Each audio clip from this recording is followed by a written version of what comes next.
እንግዲህ አላህ Subhanahu Wa Ta'ala في كل زمان ومكان የሰው ልጆች ክቡር ናቸው በመሰረቱ ወለቀድ ከረምና በኒ አደም እንዳለው የአደም ልጅ በገዛ ጥፋትና ክፋቱ ለወንጀል ተተጋለጠ ነው እንጂ ሰላማዊ እስከሆነ ድረስ ማንንም ሰው ደሙ እንዲፈሰስ አይፈቀድም። አይተላይ የፈለገውን እምነት እንኳን ቢከተል ማለት ነው ለኢክራህ في الدين እንዳለው ሰው ግድን ያልኩን ታላደረክ ብሎ አንድ ሰው ሌላውን ሐሳብ ሊጭንበት አይገባም። ግን በሌሎቹ መብት ላይ አልፎ ሰላም የሚነሳና ችግር የሚፈጥር ከሆነ የብዙሃኖቹ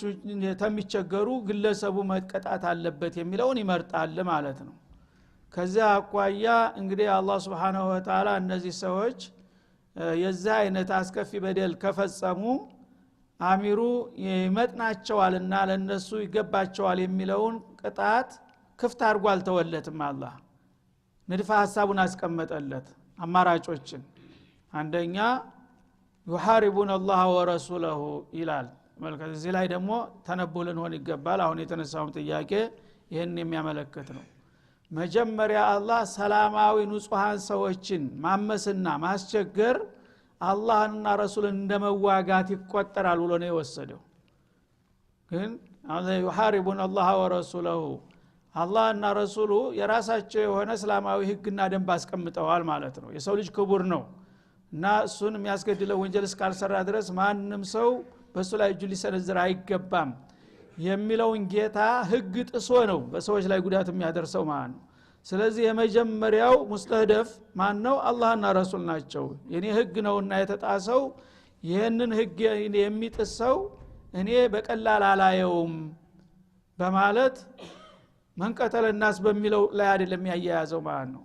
ስለዚህ ሒራባ ይሉታል። ሒራበቱላህ ወረሱሉሁ አላህና ረሱል ጋራ ጦርነት መክፈት ማለት ነው። ሰላማዊ ሰዎች ላይ ፍጅት ማንጣት ማለት ነው። ስለዚህ ይሄ ከሆነ እነዛ ሰዎች ሰላማዊ የሆኑ ሰዎች በትክክል እንግዲህ ማንንም ያልበደሉ እስከሆኑ ድረስ ፊሪዓየቲላህ በአላህ ጥበቃ ስር ናቸው። የነሱም ክብር እንዲከበርላቸው አላህ ህግ ደንግጎ አስቀምጧል። ያንን ህግ ጥሼ በእነዚህ ንጹሃን ላይ ጉዳት አደርሳለሁኝ ያለ ሰው ለጊዜው እንኳን ሰዎቹ ላይ ቢሆን ያነጣጠረው በእጃዙር ግን እኔ ጋርና ረሱል ጋር እንደተዋጋ ቆጥረዋለሁ ይላል አላህ Subhanahu Wa Ta'ala። ይሄ ከሆነ እንግዲህ የሰዎች ማንም ግለሰብ ተነስቶ ለራሱ ጥቅም ብቻ የተለያዩ ሰንካላ ምክንያቶችን እየፈጠረ ሰዎችን መጨፍጨፍ የማይገባው መሆኑን ያመለክታል። ለምን ለራሱ ጨፍጫፊ ከሆነ ለራሱ ግፈኛ ለራሱ በደለኛ ከሆነ ህዝብን የሚያምስ ከሆነ يحاربون الله ورسوله የሚለው ውስጥ አይገባም። እሱም ሌላ ወንጀለኛ ነውና ማለት ነው። ያኛው ሰው ፍጹም ሰላማዊ መሆን አለበት። ግን በአሁኑ ጊዜ ብዙ ሰዎች የሚጠቀሙት ለራሳቸው ሙጅሪም ሆነው የሰይጣንን ስርዓት እያራመዱ ደሃን እየጨፈጨፉ እነሱን የሚቃወም ሲመጣ እንደገና አክራሪ አሸባሪ ይልሃል ማለት ነው። ያ ሌላ ጉዳይ ነው። እኔ የምሰራው ቅዱስ ነው እናንተ የምትሰሩት እርኩስ ነው እንደማለት ነው የሚሆነው። እሱ ሰላማዊ ከሆነ የንጹሃንን የድሆችን መብት የሚያከብር ከሆነ ያነ አላህ يحاربون الله አለ። የሰውዬ ሰላማዊ እስከሆነ ድረስ እኔ ነው የተዋጉት የኔን ህግ ነው የጣሱትና ያነ እንዲህ አይነት መቀጫ ልትቀጧቸው ፈቅጀላቸዋለሁ ነው የሚለው። በአሁኑ ጊዜ ግን ማንኛው ወገን ነው ስታየው እሱ ራሱ በሺህ በሚሊዮን የሚቆጠሩትን እየፈጀ ነው ያለው። ሌሎቹ ግን ስለተቃወሙት ብቻ ተዋት ጨፍጭፈን ባክ ስላሉት ብቻ የራሱ ስም ሰጥቷቸው እንደፈለገ ይጨፈጭፋቸዋል። ይሄ እንትን የለም። አላህ የሁሉም ጌታ ነው። አንዱ ጉልበት አለኝ አፋለኝ ብሎ ራሱን ቅዱስ ቢያደርግ አላህ ያውቃል ምስጥሩን ማለት ነው። ስለዚህ ሁሉም በትክክል የአላህን ህግ የሚያከብር መሆን አለበት። ካልሆነ ግን እኔ ያው ጉልበት አለኝና እንደፈለኩ ልጨፍጭፋችሁ እንደ ከብት ልንዳችሁ የሚለው እዚህ ውስጥ ሊገባ አይችልም ማለት ነው። ከቻለ የዚህ አይነቱን ሊታገለው መብት ይሰጠዋል። ለምን ሐዲሶች መጥተዋል። ማን ቁትለ ዱነ ማሊሂ ፈወ ሸሂድ ማን ቁትለ ዱነ አህሊሂ ፈወ ሸሂድ ማን ቁትለ ዱነ ዒርዲሂ ፈወ ሸሂድ የሚሉ ሶሒህ የሆኑ ሐዲሶች መጥተዋል ማለት ነው። ሰው ልጆች በሰብአዊ መብታቸው ሊታገሉ ይፈቀድላቸዋል። ማን ይከለክላቸዋል? እና አንተ ሁሉ ጊዜ የፈለገ ሰው መጥቶ ሲጨፈጭፍ አንገት ክንደፍተ ዝም የምትል ከሆነ የመኖር እድል የለህም። መከላከል መብትህ ነው ማለት ነው። ግን ሰዎች ሰላማዊ እስከሆኑ ድረስ ወይም ደግሞ ስርዓቱ በትክክል የሁሉንም መብት የሚያከብር እስከሆነ ድረስ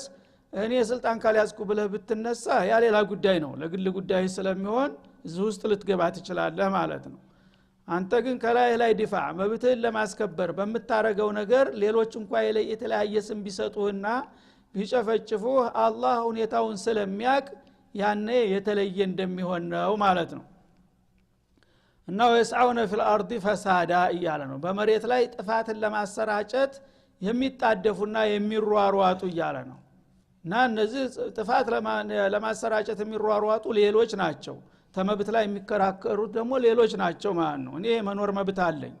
እኔ እኮ በዚህ ምድር ላይ የፈጠረ ጌታ እንድኖር ነው እንዳንተ ለምን አልኖርም የሚል ሰው ወንጀለኛ አይደለም መብቱን ነው እየጠየቀ ያለው ማለት ነው ሌላው ግን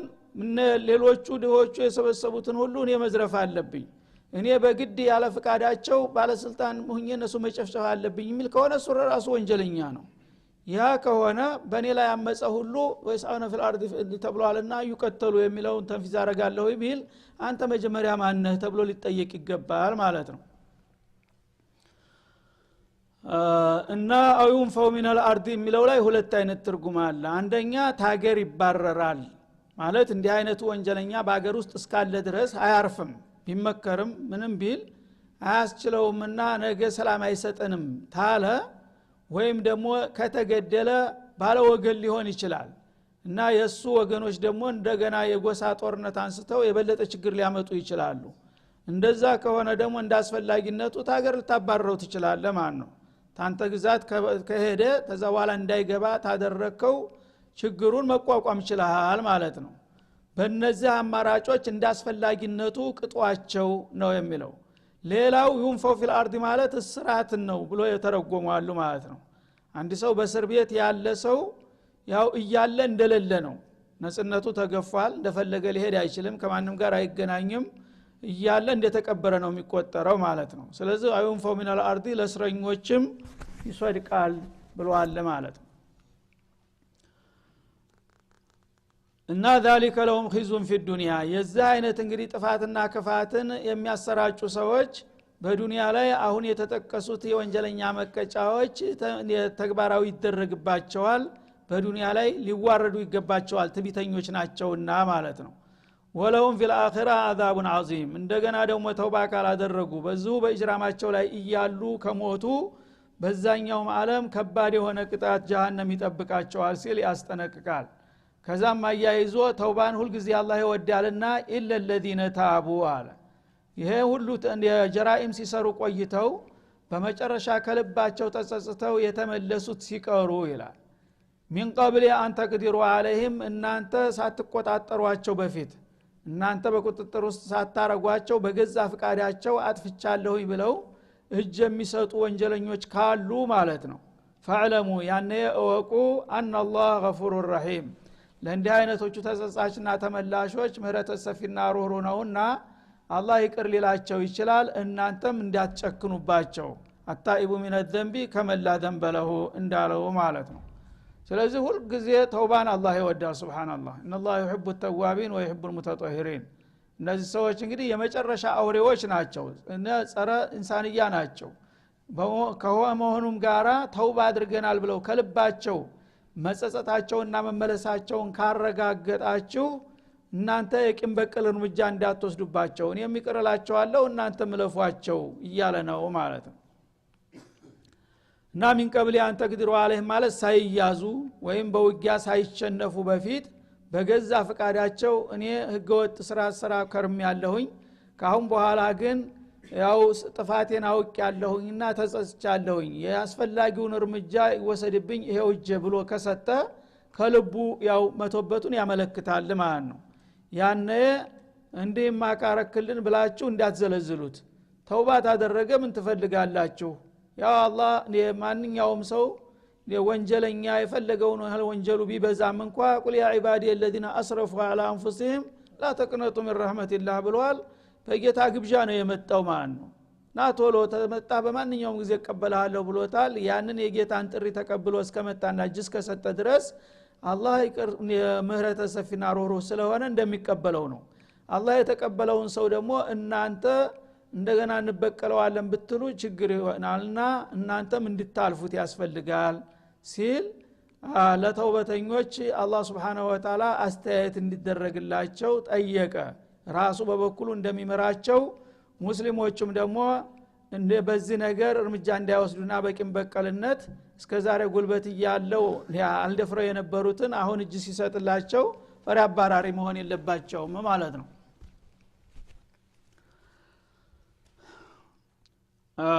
እና እንግዲህ እስላም ለሁሉ ነገር ሚዛኑን ጠብቆ ነው የሁሉንም መብት ጠብቆ የሁሉንም ጉዳት የግምት ውስጥ አስገብቶ ነው የሚደነግገው አላ ያለው ማን خلقه اللطيف الخبير የሁሉንም ውስጥ ስሜቱን ያውቃልና ማለት ነው የሰዎች ህግ ግን የፈለገው ያህል የተራቀቀ ዘመናዊ ቢባል ውሸት ነው ምክንያቱም አርሎ ማምጣቱ አይቀርም እሱ ለሚፈልገው ጥቅም ለሚጠላው ደግሞ ትንሽ ወንጀል የሰራ እንደሆነ በብዙ ጥፍ የተጨማመረው እንትን ነው ቅጣት ነው የሚደረግበት አላህ ግን Subhanahu Wa Ta'ala የሁሉም ጌታ ስለሆነ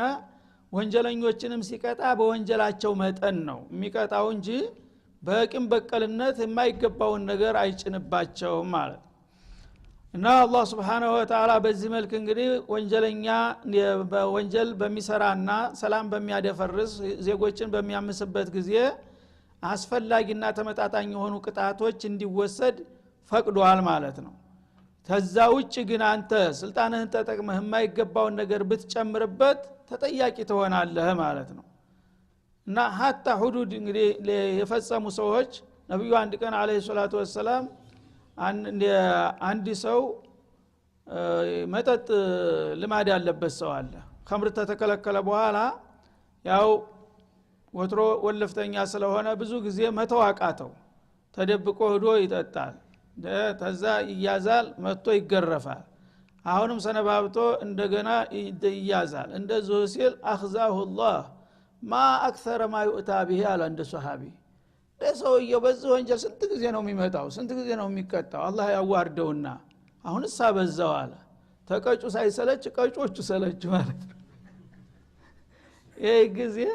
لا تكونوا عونا على الشيطان على الرسول عليه الصلاه والسلام ለምንድነው የሰይጣን ተባባሪ የምትሆኑት አንተ አخذه الله በሚለው ፈንታ هداه الله ለምን አትልም አሉ ሱብሃንአላህ ነብይ الرحمن እና ይሄ እኮ ሰውዬ ያው እየታገለ ነው ለመተው ግን አብሮ ተደሞ የተቀላቀለ ነገር ስለሆነ አልቻለም ለመገላገልና ለምን አንተ የሰይጣን ተባባሪ ትሆናለህ ደሞ ይቺ ነገር እኮ እርግመት ናት አخذه الله ማለት አንተ አንደኛ ሰይጣን ራሱ እንዲጠፋ ነው እየኮለኮለው ያለው አንተም ደሞ ረገምከው ጨመርክለት እኮ የብሱን هداه الله ብትል ግን ምናልባት አንተ ዱዓ አላህ ተቀብሎ ሂዳያ ይሰጠው ነበር እና ደሞ በቅጣት ላይ ጨመርካሉት ዝላየ አላህ የጠጣን ሰው ግረፉት ብሎናል የሰጠንን ኮታ ነው የምንሰጠው አንተ ግን አخذه الله የምትለው ማን ፈቀደልህ አሉት ወንጀል እየፈጸምክ እኮ ነው ምክንያቱም ይችን ማለት አንዲት ቃል የታባቱንስ ምን አባቱ ማለት ራሱ ይችን ቃል መቀጫ አርጎ መድቧታል አላህ ለወንጀለኞች አልመደባትም ስለዚህ ካላህ ፍቃድ ውጭ ሌላ ቅጣት ጨመርክበት ማለት ነው ምክንያቱም የስነ ልቦና ታሳድራለች አንድ መጥፎ ቃል ስትናገር ማለት ነው ስለዚህ አላህ 80 ግረፉት ብሏል 80 ይገረፋል አለቀ ይችን ተጨመርክ ግን 80 እንዲሆነ ማለት ነው ማን ነው የሚጠየቀው በዚህ ቃል እንደዚህ ነው እስላም እንግዲህ ሚዛኑን የሚጠብቀው ማለት ያ አዩሃ الذين آمنوا አሁንም እናንተ አማኞች ሆይ ይላል አማኞች እንግዲህ አላህ አንድ ቁም ነገር ሊያዛቸው ሲፈልግ በእምነት ማዕረግ ስማቸው ይጠራቸዋል እናንተ አማኞች እንደመሆናችሁ እምነታችሁ ይሄን ያስከትላልና በእምነታችሁ መሰረት የሚከተለውን እንድትሰሩ ይጠበቅባችኋል ወይም ደግሞ የሚከለከል ነገር ከሆነም አማኞች ከሆናችሁ ከዚህ ቀጥሎ የሚከለከለውን ነገር መጠንቀቅ አለባችሁ እናንተ በአላህ በጌታችሁ ያመናችሁ በሩሱሎች በኩቱቦች በቀደር በየውመል አኺር ያመናችሁ ሆይ እተቁላህ الذي آمنتم به ያመናችሁበትን ጌታ ፍሩት በአላህ አምኛለሁ ማለት በቁንጥል በቂ አይደለም ያመንክበት ጌታ ዓሊሙል ገይቢ ወሸሃዳ ነውና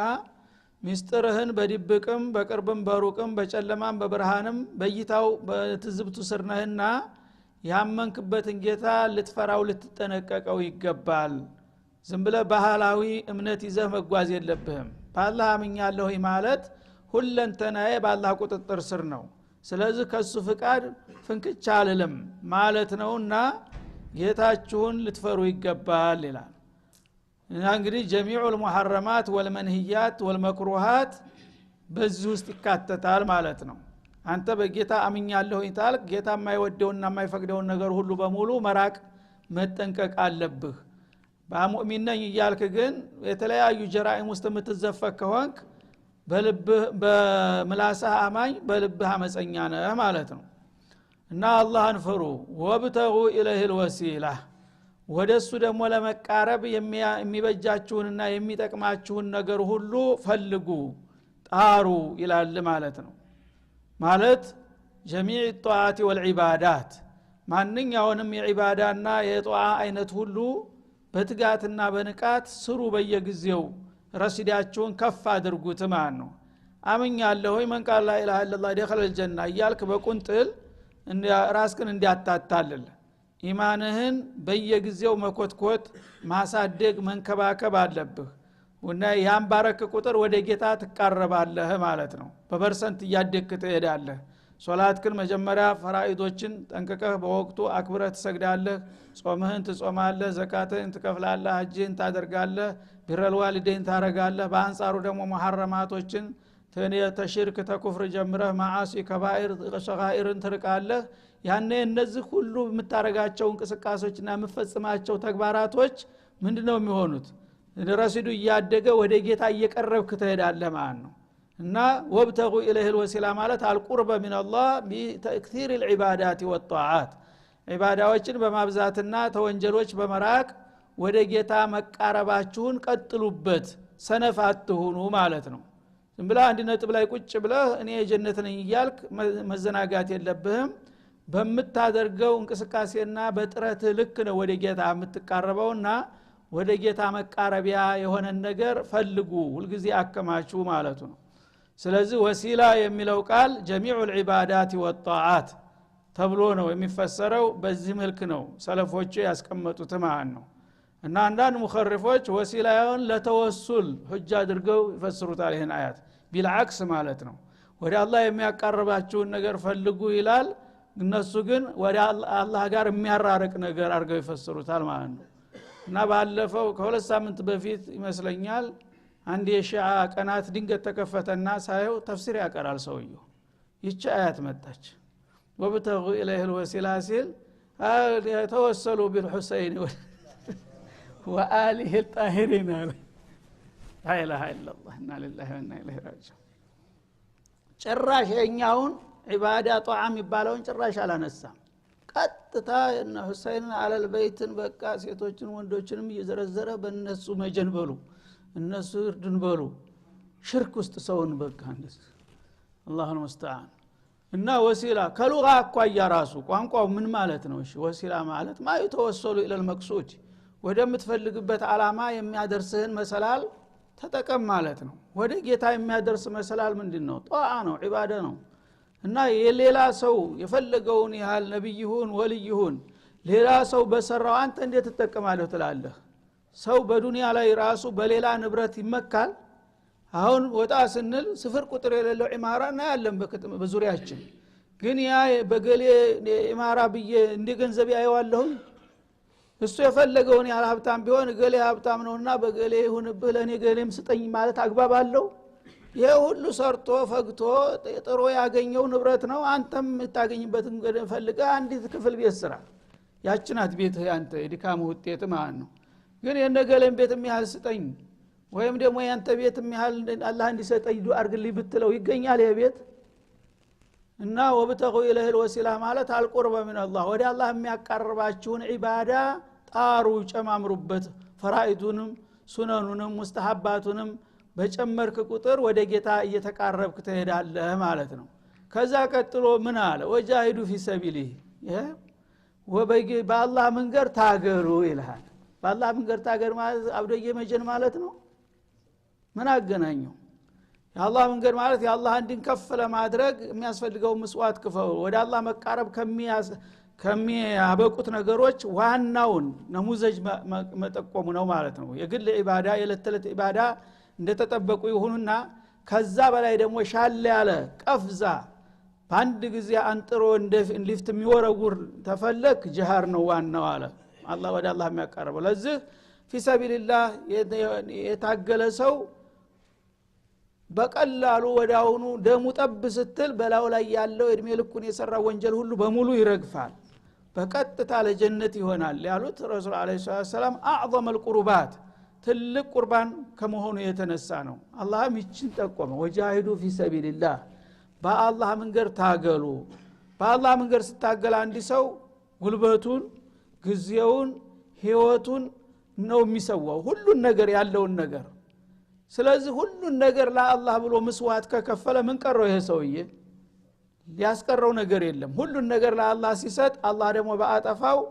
አቅርበል ሙቀረቢን ያደርገዋል የመጨረሻ ማለት ነው ለዚህ ነው ኢነላህ اشترى من المؤمنين انفسهم واموالهم بان لهم الجنه ተይወዳ ምን ቀራቸው ያለውን ሁሉ ለኔ እስከሰጡ ድረስ እኔ ደግሞ ጀነትን ለነሱ ፈርምላቸዋለሁ ይላልና ቁርብ ማለት ይሄ ነው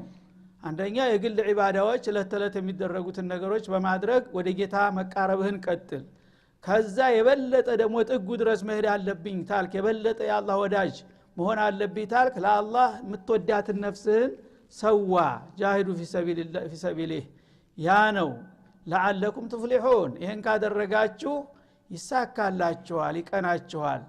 በዱንያም የጀግኖች አለቃ ሆነ ዝናህ ለትውልድ አስተማሪ ይሆናል በአኺራም ደግሞ ጀነተ ነዒም ፍርደውስ ይሆናል አገርህ ማለት ነው ይሄ ነው ወብተጉ ኢለይሂል ወሲላ ማለት እንጂ በገሌ ጀን በገሌ ደረጃ በገሌ በረካ የሚባለው ጠሪቀ ሽርክ ነው ማለት ነው ለምን ይሄም በግልጽ ተቀባይነት እንደሌለው የሚያረጋግጡ አያቶች አሉ تلك امه قد خلت لها ما كسبت ولكم ما كسبتم ይላል በኒ እስራኤሎችን የነ ኢብራሂም ዘርነን የነ ኢስሐቅ የነ ያዕቆብ የነ እስማኤል ዘርነን ይያሉ ሲደነፉ تلك امه قد خلت لها ما كسبت ولكم ما كسبتم እና እነዚህ እናንተ የምትደነፉባቸውና የምታወድሷቸው ሰዎች እርግጥ ነው የኔ ወዳጆች ናቸው ግን እነሱ የሰሩትን ሰርተው ለራሳቸው አምርተው ሄዱ እናንተ ደግሞ በተራችሁ በስራችሁ ነው የምትጠቀሙትም የምትጠየቁትም እንጂ የነሱ ስራ ለናንተ አይሆን የናንተ ለነሱ አይሆንም አለ አላህ Subhanahu Wa Ta'ala በእነ ኢብራሂም ደረጃ እንኳን ያለውን ማለት ነው ስለዚህ እንኳን ሌላው ቀርቶ የኢብራሂም ልጅ ነኝ በማለት ማንንም ሰው ከላ ሊያልፍ አይችልም ለምን አላህ Subhanahu Wa Ta'ala ኢብራሂም ኢኒ ጃኢሉከ ሊናሲ ኢማመን ሲላቸው ቃለ ወሚን ذريتي አሉ ዘኔን ዘር ሁሉ በሙሉ በቃ ይሄን ማዕረጋት ስጠውና የእስራኤል ዘር የኔ ዘር በሙሉ የኢማም الناس እንዲሆን አድርገው አሉ ቃለ ላ የናሉ አህድ الظالمين አይችማ ተደረግም አለ እና ካንተ ዘር ስንት ሰይጣን ይወጣል ገና ነው እና ዛሊሞችን ሁሉ የኢብራሂም ዘር ስለሆነ ብቻ በቃ ዝም ብለህ ለፍልለው ነው